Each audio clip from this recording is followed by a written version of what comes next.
এদিকে দুষ্কৃতী হামলার মুখে প্রাক্তন বিচারপতির ছেলে পুত্রবধূ অস্ত্র নিয়ে প্রাণে মেরে ফেলার হুমকির অভিযোগ। হাইকোর্টের আইনজীবী অরণ্যকান্তি রায় সরস্বতীকে হুমকির অভিযোগ দেওয়া উঠছে এবং ইলামবাজার ও শান্তিনিকেতন দুই থানাতেই এই ঘটনায় অভিযোগ দায়ের হয়েছে।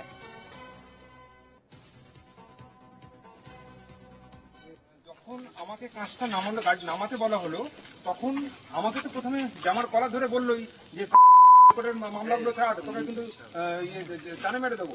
হ্যাঁ, হাইকোর্টের কোনো মামলা থাকবি না, আমাদের অসুবিধা হচ্ছে।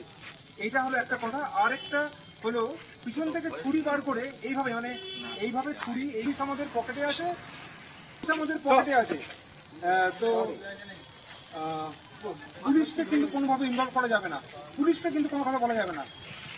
যখন আমাকে কাজটা নামাতে বলা হলো, তখন আমাকে তো প্রথমে জামার কলা ধরে বললোই যে মামলাগুলো ছাড়, তোকে কিন্তু প্রাক্তন বিচারপতির ছেলে পুত্রবধূকে হুমকির অভিযোগ উঠছে, অস্ত্র নিয়ে প্রাণে মেরে ফেলার হুমকির অভিযোগ উঠছে।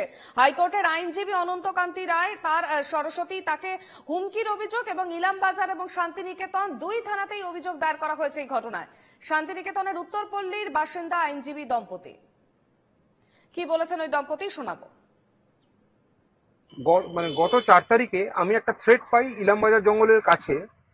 তো সেখানে দুটো বাইক আরোহী, একটা লাল রঙের হিরো হন্ডা বাইক আর একটা কালো রঙের বাইক, সেখানে একটা লোক আমাকে গাড়ির কাছে এসে নক করে। আমি কাঁচটা নামাই, আমার গলার কলার ধরে বলে যে কিস্তি গালাগাল দিয়ে যে তোকে হাইকোর্টের মামলা ছাড়তে হবে, তুই হাইকোর্টের এইসব মামলাগুলো থাকলে আমাদের অনেক অসুবিধা হয়ে যাচ্ছে, হাইকোর্টে কোনো কেস লড়া যাবে না, কোনো মামলা করা যাবে না, গভর্নমেন্টের হয়ে কোনো মামলা তুই থাকবি না, তোকে বলে দিলাম ভালো করে, তোকে জানে মেরে দেবো। আমরা খুবই ইনসিকিউর ফিল করছি, কেননা অলরেডি পরপর দুদিন এরকম ঘটনা ঘটে গেছে, 4 তারিখে এবং 5 তারিখে। আমাদের বাড়ির সামনে গেটে এসে একদিন বলে গেছে, আর একদিন 4 তারিখে আমরা ইলামবাজারে গেছিলাম, সেখানে কখন কোথায় যাব, কিভাবে কোন লোক ধাওয়া করবে, আমাদেরকে কিভাবে অ্যাটাক করবে, সত্যি আমরা প্রচন্ড ইনসিকিউর ফিল করছি।